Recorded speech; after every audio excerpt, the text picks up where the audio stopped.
it.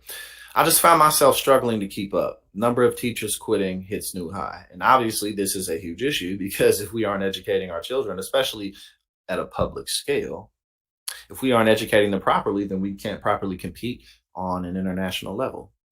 We're falling behind because of things like this, because our culture doesn't value um, things that really make the biggest difference. The data is in. More teachers than usual exited the classroom after last school year, confirming longstanding fears that pandemic era stresses will prompt an outflow of educators. That's according to a chalkbeat analysis of data from 8 states, the most comprehensive accounting of recent teacher turnover to date. In Washington state, more teachers left the classroom after last school year than at any point in the last 3 decades. Maryland and Louisiana saw more teachers depart than any time in the last decade. And North Carolina saw a particularly alarming trend of more teachers leaving mid-school year. Actually, my sister is an early childhood educator, and I know a variety of teachers, and it's rough. I mean, oftentimes the people who are in these positions typically are there because of the passion that they have for it. Oh, what did I do? The passion that they have for education, for educating people, for bringing new generations into the world, preparing them.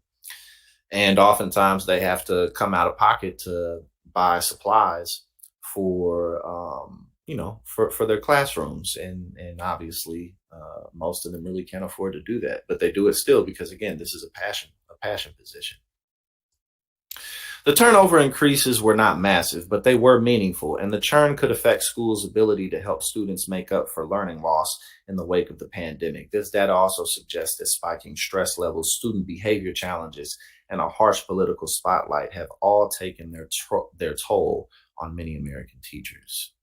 Education had changed so dramatically since COVID. The issues were getting bigger and bigger, said Rebecca Rojano, who last year left a job teaching high school Spanish in Connecticut. I just found myself struggling to keep up. And again, we're all human. At the end of the day, you can only take so much before you either got to survive or you just got to, look out for your own health, your own mental health, especially if you have a family or something like that. You got to be there.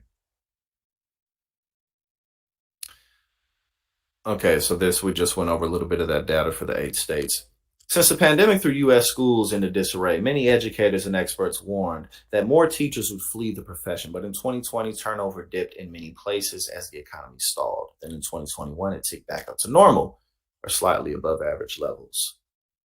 As this school year began, widespread reports of teacher shortages suggested that turnover had jumped more significantly.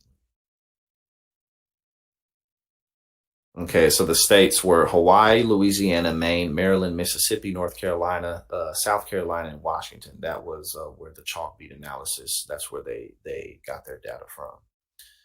So let's take a look. Let's take a look at some of these numbers.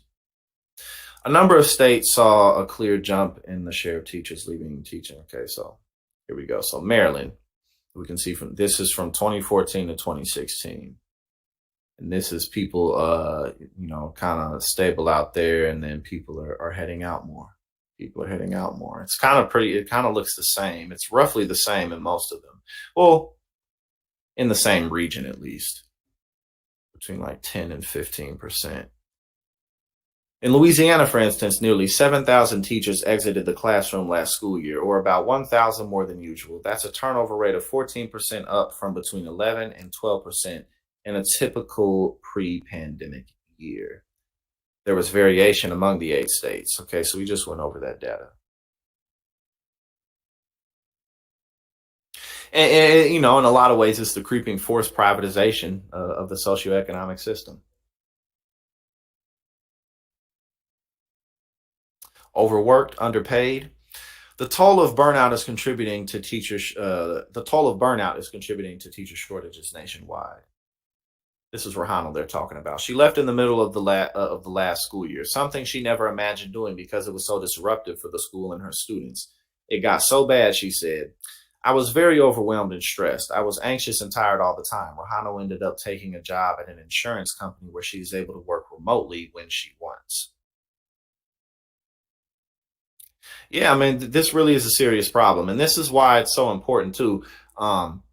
not just in the coming presidential election and not just in every off-year federal election, but for us to really, really be involved at every level of community, so that we can make a difference, even like if it's through city council members, where often, legislation is passed more quickly and more often. So we all can make a difference within our communities to help address these types of problems. And not only could be addressing teacher staff shortages, but also doing things like increasing their pay. Things like this can happen at a local and state level. So it's very important that we look at these issues and don't feel hopeless, but we look at these issues and take the matters into our own hands, especially again when it comes to local communities. Because these aren't issues that are above us from solving. These aren't issues that we're beneath addressing. Not at all.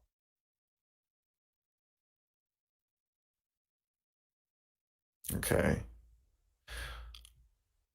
So yeah, so that actually concludes the stories that we're going to go over today. But again, whether it's teacher shortages or people who just aren't participating in the job market where it really matters, obviously because of things like automation and other sectors, and just the job market really becoming more of a contractor's world. And even if you're not like a direct contractor, still it being to where most people work at this job for a couple of years, then they work at that job for a couple of years, and they work at that job for a couple of years. A lot of people work two, sometimes three jobs at a time, especially as remote work becomes more possible for all different types of professions and positions, which isn't a bad thing in and of itself. We just have to make sure that we're addressing these issues, especially through our education system. You know what I'm saying? So